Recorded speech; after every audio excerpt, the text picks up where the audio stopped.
What is a... That's exactly what I was waiting. Yeah. Where's the company? And then Matt Walsh just walks in.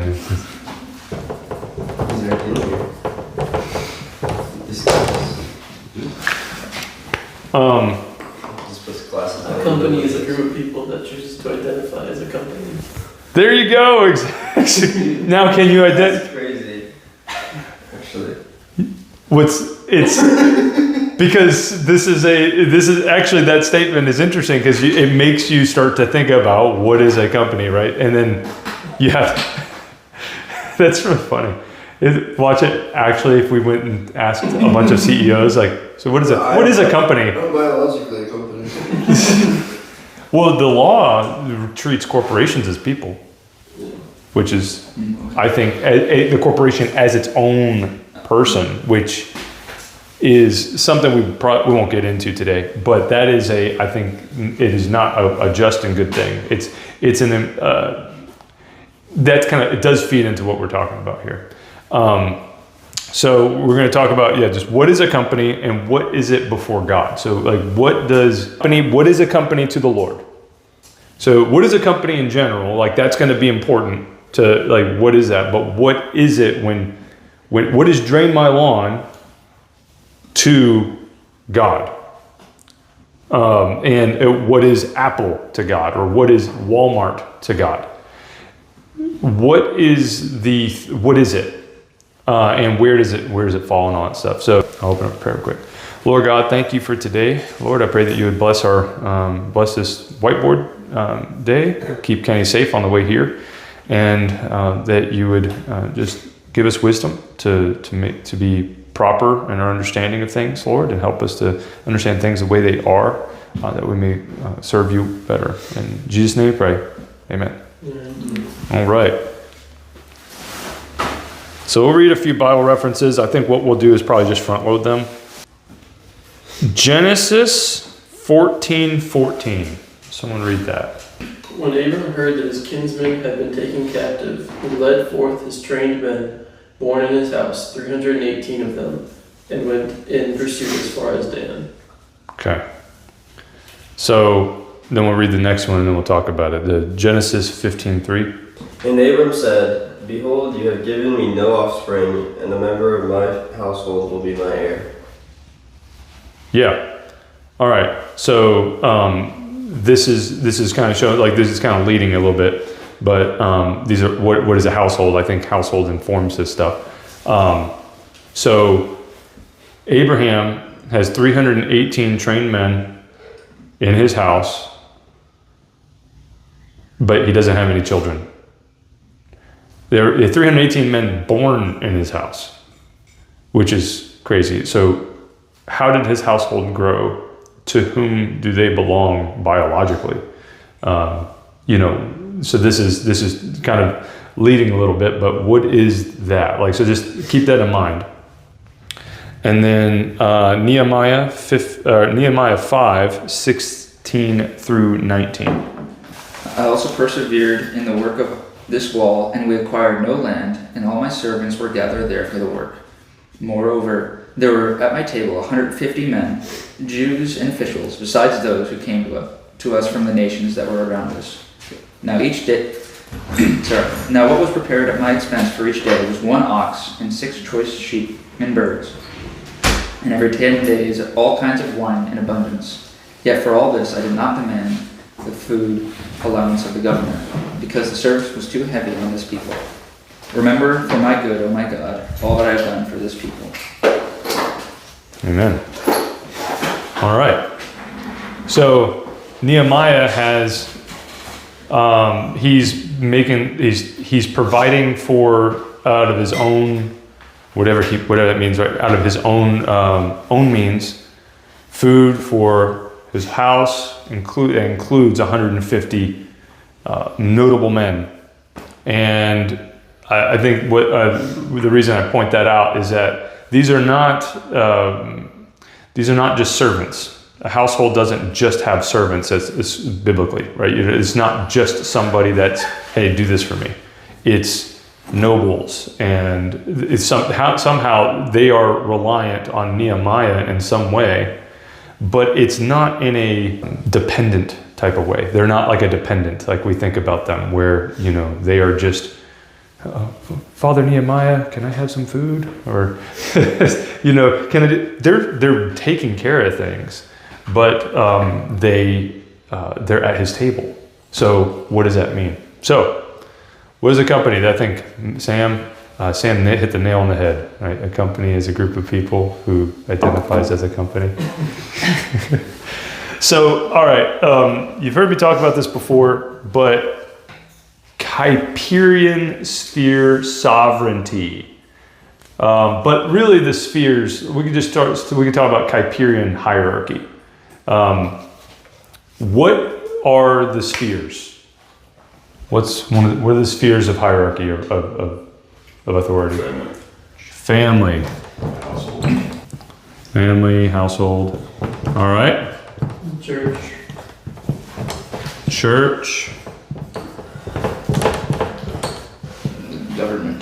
Government. State. It's a shorter word. I'll say state. And there's, I've heard that the way we think about what a government is rather new historically, or state, but we'll go with it.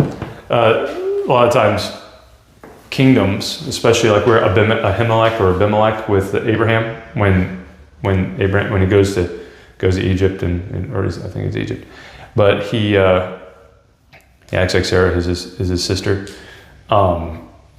He's talking about his house, and the judgment comes onto his household. But when he speaks to Abraham, he speaks to us, like my nation. And so it's kind of like a family, like the head is all kind of there, but we'll keep it there. So these are what are known as the spheres in Kuyperian teaching or thought.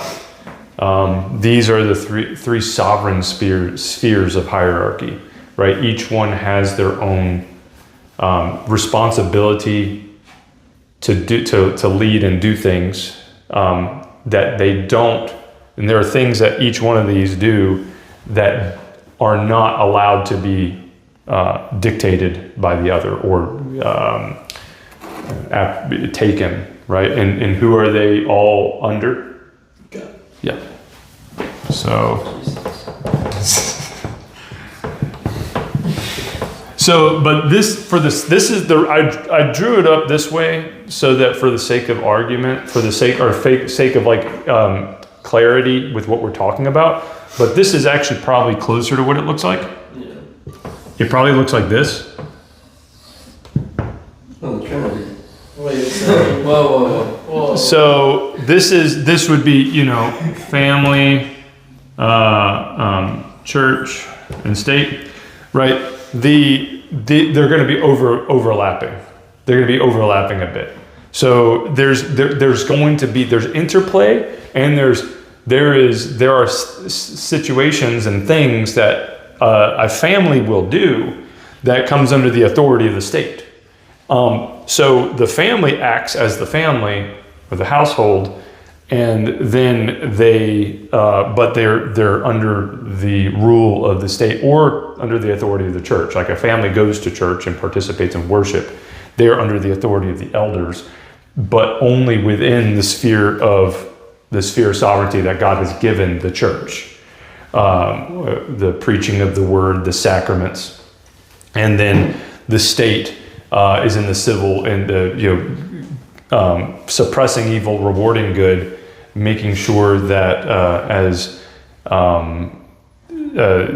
making sure society is ordered towards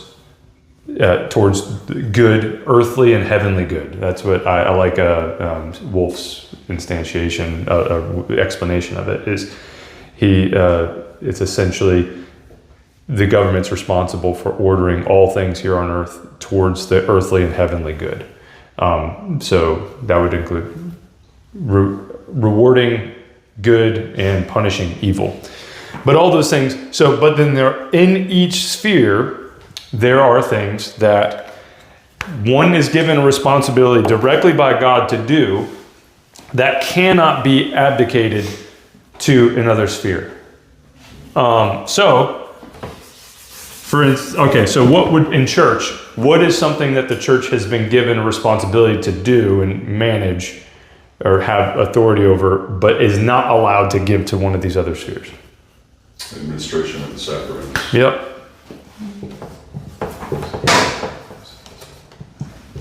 All right, sacraments. All right, what about family? Raising children. Raising children. Yeah. I don't know why I was trying to figure out how to phrase that. What about state? Justice. The sword. The sword. Sword of Yeah. justice. Sword, justice. Yeah. These are great examples to help us clarify. Like, see, these are things that the church cannot go to the state and say, all right, or the church can't take the sword and use the sword. It can't punish with the sword. That is the state's responsibility in Romans 13, right? The state cannot raise the children. And that's actually that right. They can try. Well, and so this is actually what you see. This is what led to the Reformation. What led to the Reformation was the combining of these two, church and state. Right? What we see today is much more common, is the combining of these two.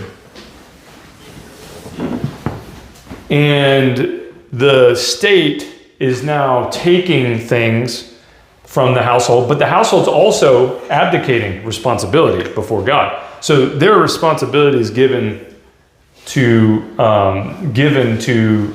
a household that they cannot before God. They're not allowed to, I should say. That's not that they can't. They're just not allowed to. So they're going to be disobedient. So when somebody gives their children over to the state to raise them, which we see this more and more via public school system, right? That's basically what it turns into. Not for everybody, but I'll just put maybe that qualifier. It's becoming more and more that way. What they're doing essentially is giving the state their children. They're abdicating their role, like their responsibility before God to raise children. And the church, right? The church, for instance, if the church says, so this is a good one because this happened really big during COVID, right? People are at home. You guys do Lord's Supper at home with whatever you have available, right? They abdicated, the church was abdicating the sacrament to this sphere. The church in some places was abdicating to the state with sacraments. They would stop sacraments because the church said no, the state said no. And that was wrong. And you see that you see it can happen, but it shouldn't. And I think, so this is really important to think about. All right, so this is kind of the framework that we're gonna use to answer this question above here. What is a company? So, a company,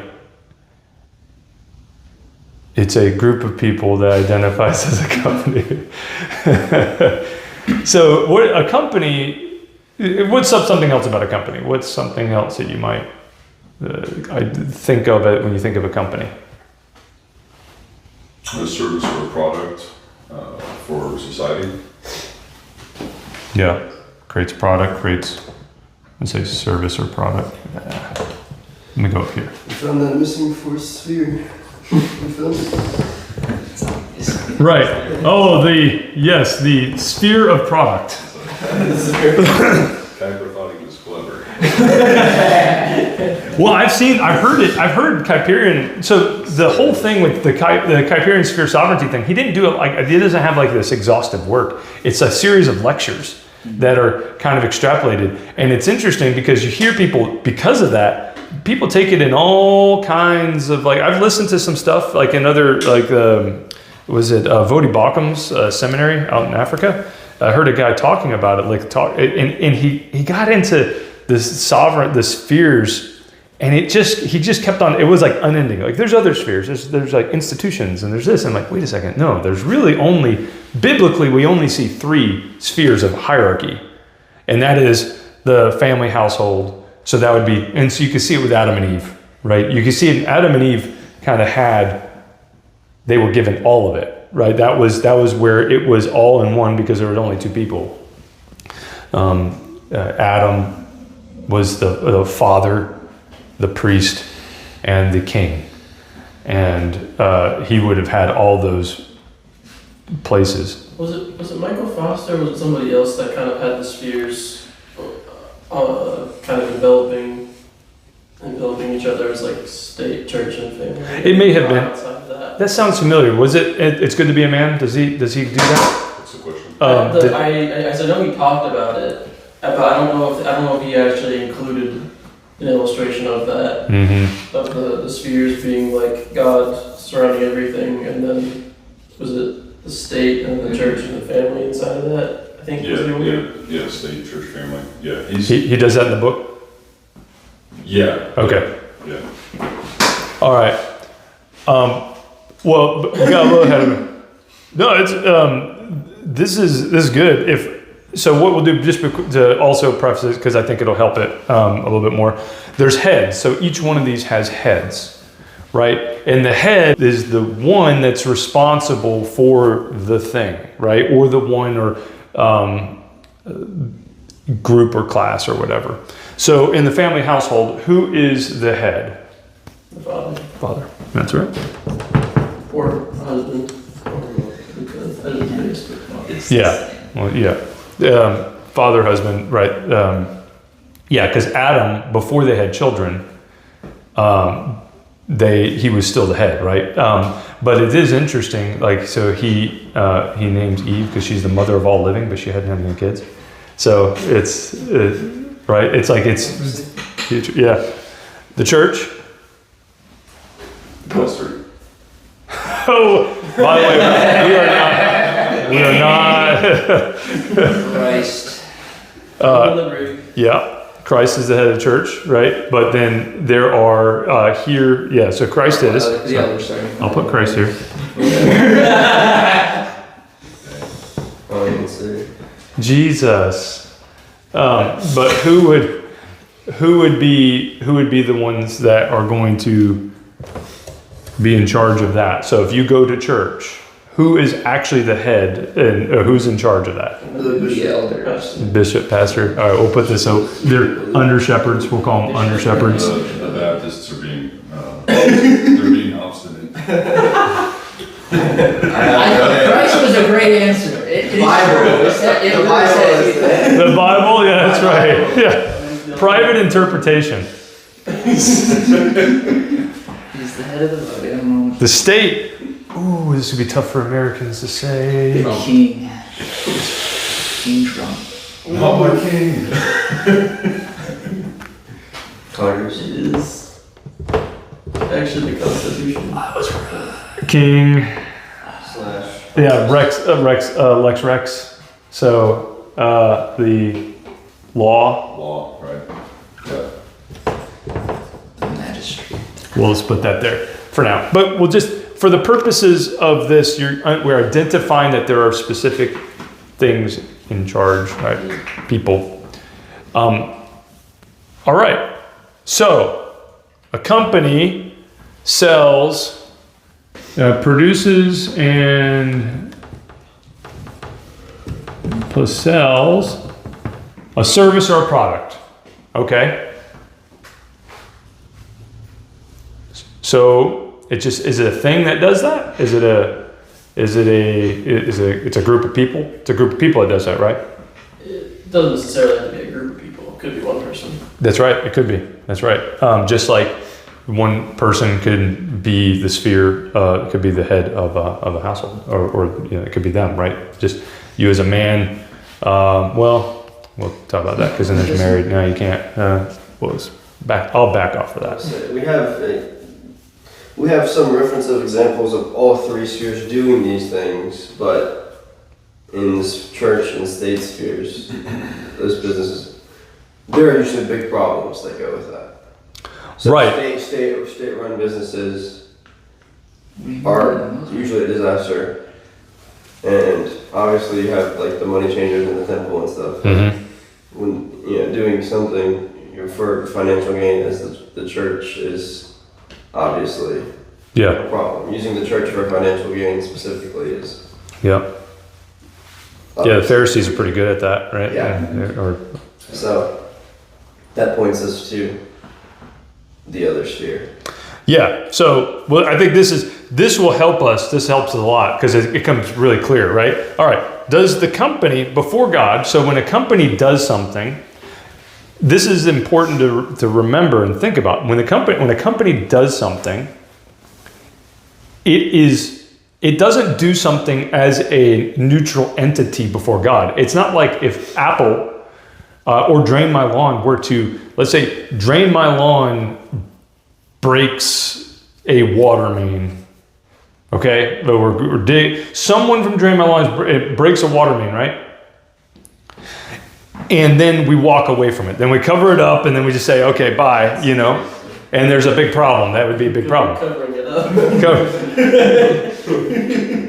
Okay, who is responsible for that? Is it Drain My Lawn before God? Does God say, "Well, Drain My Lawn is this created entity, and Drain My Lawn should take care of that"? Does the Lord hold accountable the company, or does He hold accountable individuals? Is there someone accountable? So, does a company belong under the state? Does the state run companies, or should it run companies for God? Should it organize a company? No. Okay. So we don't think state. All right. Do you think this company goes into the church sphere? We're not elevation here. We're not gonna. Yeah. No. Come on. Cody was on the fence there. Not even coffee in the lobby. Coffee and merch. $20 for a t-shirt. And so that leaves us here. It leaves us with only one more sphere to go, and that's the household. So a company would then fall within the sphere of sovereignty of a household. So everything that's done, that humans do. Now, I'll say one more thing here about this, is that this would represent spheres of hierarchy for humans on earth right now, right? There are other spheres, I'm sure, that we are not aware of. Angels, different things. And then there'll probably be, I don't know what the spheres will look like in the new heavens and new earth. But right now, so this is what we have been revealed to humans, to mankind, through the word here on earth. So, a company would then fall under this sphere. And that means that if something were to go wrong, or a company does something, there's someone here that is actually going to be held accountable. So before God, if Drain My Lawn were to do something and to be completely covered up everything, someone were to hit a water line, cover it up, walk away, and then we get a phone call 2 days later, "Hey, I don't have water and all this stuff is going on." And I'm like, "Hey, I didn't do it." And I look at everybody, I'm like, "Hey, did anybody do this?" And everyone's like, "No." "Sorry, customer, we don't know who did it. I didn't do it." You just have to figure that out. Someone may actually do that, but would that be wrong of me as the owner, as one of the owners of Drain My Lawn? Would that be wrong for me before God? Would I be right to say, "I don't know, I didn't do it, so I can't"? That's not my responsibility because I didn't do it. Or would I be held responsible for Drain My Lawn's activity and need to actually make that right? Which one? I'd probably say the latter on that. Yeah. In the same way that, the leader of the state would be responsible for the actions of the state. Not necessarily that it was their fault, but that they are responsible for it. Yeah. Or like a father is responsible for what his small child does, or Right. teenager, or whatever. Yeah. So if it's in here, yeah, you could start to think about it that way. Your kid throws a baseball, goes through the neighbor's window. You can't just say, well, that wasn't me. He didn't have any money. What are we going to do? You gotta take him to court. Take him to you got to take him to court. I mean, I don't know. But it starts to become clear. Okay, if a company falls within the realm of the household, the sphere of the household, and the head of that household is the one that's going to be responsible or is responsible before God to represent that company, that starts to really frame everything in a different light. Like it starts to clarify things. Okay, in some ways it clarifies things. In other ways it makes it more complicated, because then you think about Apple, for instance.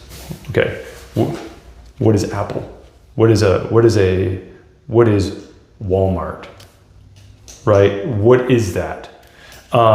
And so that, I think there's more work to be done on what that actually is. There's probably a lot of layer to that, because it's a publicly traded company and all that stuff. But basically, you have to, so a company, what we can see here at its most basic level, a company is the actions, the producing and selling of a service and product by a household, would be its most fundamental definition, I would think. Is that a company is a household or group of households that come together to produce and sell a product or a service, right? Whatever that may be. Sheep, you can raise sheep like in Israel, they were shepherds, right? That was their business. Abraham had 318 trained men. Trained in what and for why? And what did they do were they just soldiers? What did they do when there wasn't fighting? What were they doing? Were they just sitting there waiting? I'm just waiting for Abraham to tell us what to do. No, they were actually they were caring about the business of the household. And there was no small part of that is feeding the household, feeding people. Feeding people is a really big part. It's one of the things that, Solomon, he gave each tribe a 1 month of the year to produce, to provide for the food and everything for his household. That's a really big part of it all. All right. So, yeah, what do you think about that? What kind of questions do you have? Does it raise other questions? How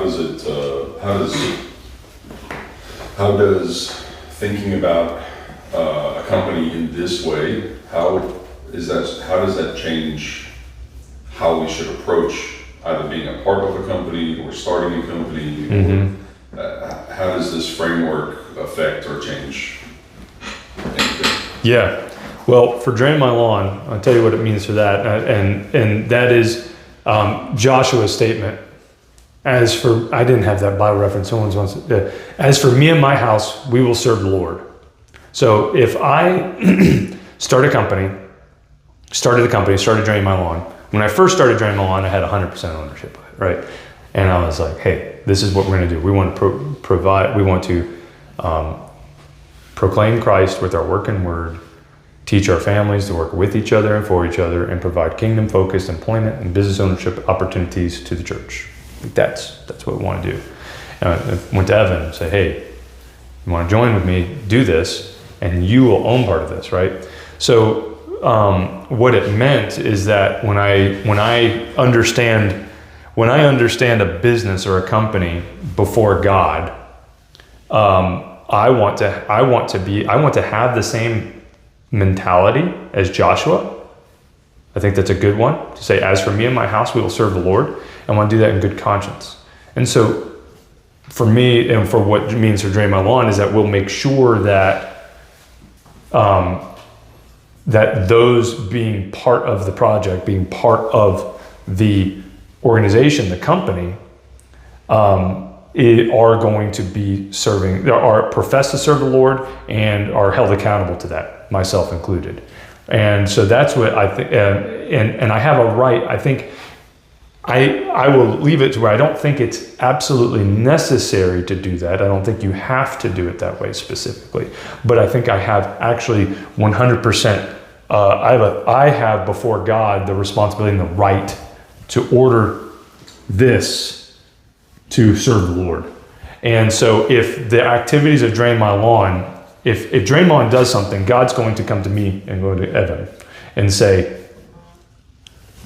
you are responsible for the actions and the reputation of Drain My Lawn, right? Because we own it. And so because of that, we want to make sure that our company serves the Lord. And that means people, everyone working for us are Christians and are able to then represent our houses, their houses. You're representing your house, and they're representing my house. So Sam, when you go out to a home and you're installing, you're working with a customer, you're representing the Sorallo household as representing the Sagnella and Miller household. Like, that's actually how I look at this. And you're representing this. And so you're actually representing a cooperation of households. And the households are aligned, or should be aligned. I think that it brings about, I think some of the implications are, you should be more careful. Everybody should be very thoughtful about the companies they join, right? Like, what household is it? You know, if there's a company that's owned by a known crime family of some sort, right? Like, and there's things like that. There are companies like that, right? If there's a company that is known to be doing very evil things, even at the corporate level, they're so far removed from you, right? To say, they're taking money and they're putting all their resources into all kinds of whatever evil, name an evil, right? You have to understand, you're associating with a household. You're associating yourself. You're in some way joining yourself to a household, and you have to just you have to in good conscience be able to answer. I think be able to answer for that personally. You can't be responsible for everything, but you would like, for instance, if you were to go and if this is true, if all this stuff works out this way, and we can look at Abraham and Joshua and Nehemiah as examples of what this looks like, what would it have looked like for an Israelite to go work for what's the guy's name that came who's the guy that kept on going to Nehemiah and saying, don't build the wall? Sanballat. Right? We know that there was, right? Sanballat. What was it before God? Was it good for an Israelite to go to Sanballat and say, I'm going to go work for you. I'm going to go do this thing. And then we know that there were alliances, and it caused real big problems. And you see, those are things to consider. But we do know that there is the ability to trade with other nations through Solomon. There's way that they aren't Israelites, like Hiram, right? He was working with Hiram, and he had a close relationship with Hiram. Hiram wasn't an Israelite, and he never became an Israelite. He didn't assimilate. He didn't fold his kingdom into Israel. But you were able to work with them. So there's ways to do it, but I think we have to understand what our work. So a company would include work, right? So it produces and sells a service and product that, and it's people doing that. And that means that when you do something, when you specifically work, you are actually bringing your household. You're selling your household's name, and you're not selling it. You're representing your household by your name with your work. You are bringing work, and you're trading as your household. Your household now is working with my household. At its most basic level, it's always that way. So when you're trading with a household of some sort. And that doesn't mean that you can't trade with, you can't make trade with anybody, but you know, there's levels of commitment and binding to and everything. Yeah. I think that this gives an opportunity maybe for you to talk about work-life balance, because I think it feeds into this really well, because there's not, most young men they're not thinking about this, and we haven't for decades. Most people are like, I'm gonna get a 9 to 5, clock in, clock out, get my money, and then go home. That's how most people think about it. But this, you know, when you start thinking about a framework of household, you're thinking about families coming together, households coming in alignment with one another to make a living with each other, for each other, in service to your community. It just seems wonky from what culture in general is doing. Yeah. So, how do you interact with the concept of work-life balance, and like biblically, and how does this framework comport with where we are as a culture? Yeah. No, that's good. I think it kind of continues that like that. If you start to work that out, I mean, you have commitments. Like in a household, you have commitments like raising children, right? You have to raise children. You have to, just there's. Well, the company, like, this ends up being like this. It's like this nebulous, neutral, gray area in life where it's like we have these spheres, and everything kind of has its place. And then you have commerce, and it's this weird like no man's land where we can just kind of step out of reality, go into work, and then come back, you know, like Severance or something. Right. You know, and I think that's how most people think about it. Money is this weird thing. Work is just this kind of detached thing. It's not who I am. It's just kind of what I do, and then who I am is who I am outside of work, and Right. that's my life. Right, it's only viewed as a means. This is just a means. This is not actually my life. It's just a means to enhance my life. Right. Yeah. Right. So what is it? Right. Yeah. What were you gonna say? It's why I like to view like the word company. You think about like adventurers or something like. This is a group of people that have come together to accomplish a goal, and so it's even more general.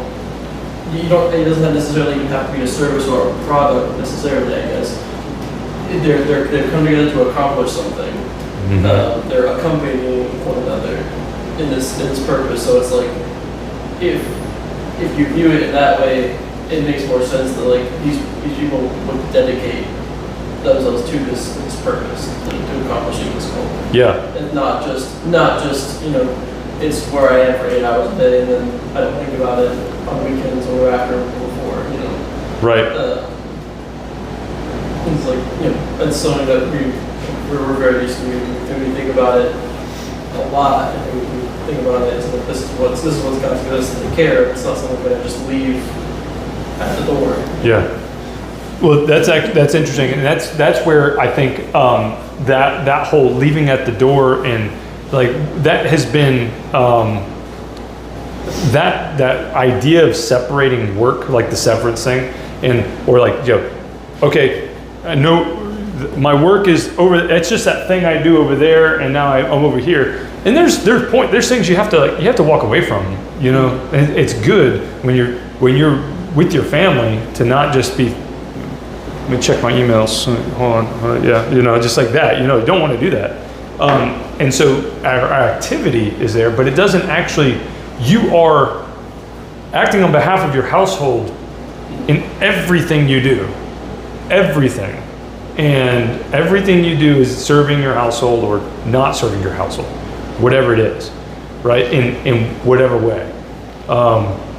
So yeah, and I think this is where we're at today. Like we'll get to the Civil Rights Act has It's our favorite act. yeah. The Civil Rights Act, what it did is that the Civil Rights Act was an encroachment by the state into the household. The state says, household, you have to hire XYZ. You have to do XYZ. You have to order your house in this way. You have to. You are not allowed to reject anybody on the basis of religion. What? And so, that is actually represents it. And then you know what? The church just kind of let it go. Nobody confronted it. Like, it wasn't this huge outcry because we had already forgotten what this is supposed to do. Like, we had already forgotten that work and all the household, that company, and all the thing we do is actually our household. We didn't even see that the state was actually just telling the household and ordering the household for them. Abraham's 318 men. It's a little more than 15. Yeah. Yeah. Right. Yeah. Exactly. Imagine Abraham just has to let these random people start working for him. Right. Yeah. Exactly. It's like, hey, Abraham, sorry, you have to bring the Sodomites. Let them into your house, to work for you. You are not allowed to reject the Sodomites. And you know what? That's actually what the state says today. That's quite literally what the state says today. They say you are not allowed. You actually literally have to hire the Sodomites. And I say no. Right? I say no. As for me and my house, we will serve the Lord. That's really it. Like, that's what all it comes down to. And I can appeal to say, look, hey, the state has the ability to punish me, to hurt me. They have the ability to do whatever to me, right? But that doesn't mean they have the right. So before God, I can have a clear conscience. And I can say, no, my responsibility to God is to order my household and order all those working within my household that I've joined with to make sure that we are serving the Lord, right? That's what I want to do. That's what I have a responsibility before God to do. And state, while yes, you're big and scary and you have these rules, I'm not going to follow this unjust rule. Because what does it do? So this is actually why the Civil Rights Act is it's so insidious in its action. I don't know if it was designed this way. It could have been. But it brings enemies, it requires you to bring enemies within your gates. And then it specifically creates a relationship where your enemies become agents of the state over here. So someone is brought in because the rule says you must bring them in. Okay, I do this. Well, now they're constantly saying, well, if you at any time decide that you don't want me here for whatever reason, right? Like, whatever. Like the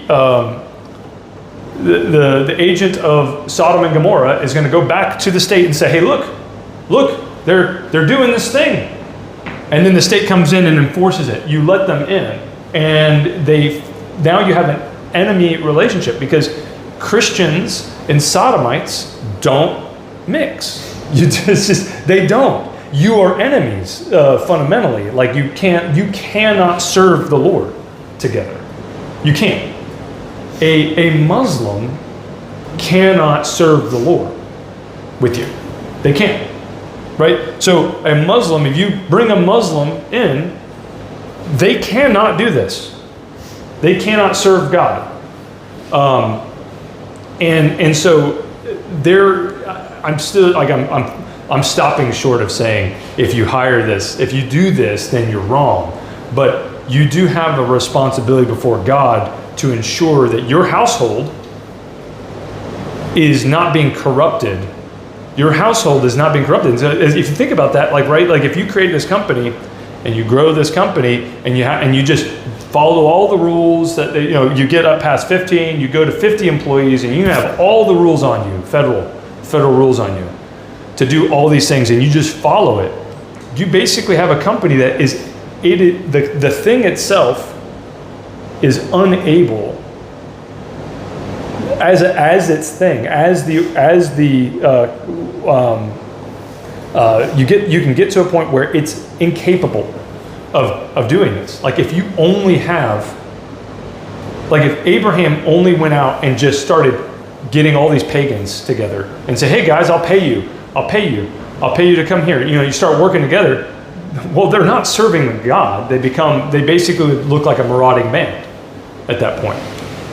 Right? Like you see, we were in 1 Kings, there's some of these guys they're not nations, but they become a marauding band. And they basically extort, they become a pain for a thing, they just create evil. And so I think that there's something there where you can look at what is that, right? There's something, a lot of companies would probably resemble that more than they would resemble any one thing, right? It looked like a marauding band, which is basically a company that's just doing evil things. So yeah, little leaven leavens the whole loaf. And if you think about it being your household, if your family is not separated, if your family is kind of in fellowship with your company,